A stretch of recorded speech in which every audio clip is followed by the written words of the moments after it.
Hey TechKnowStuds, and when I say studs, I mean both students and you are awesome. Thanks for joining me in these videos.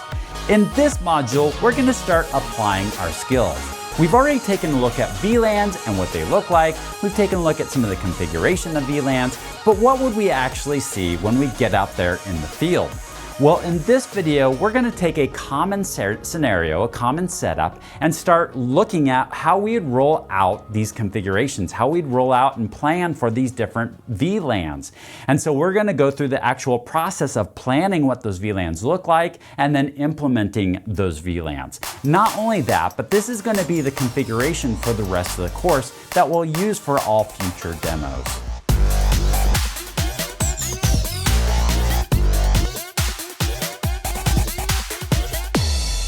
This is the network that we're going to be using throughout this module.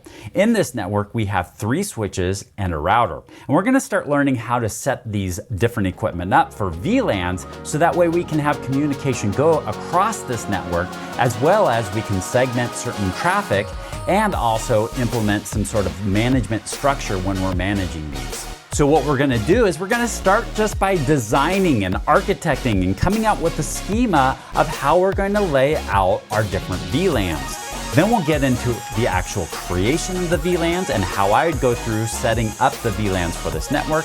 And then finally, we'll talk about a management VLAN and how we can set up a management VLAN to manage these different devices. And throughout the rest of this course, we'll continue to build off of this network so we can see how we can actually apply the different things that we're learning. We'll see a common scenario that you would actually experience out there in the field, and you'll see some of the best practices when it comes to implementing what we're learning.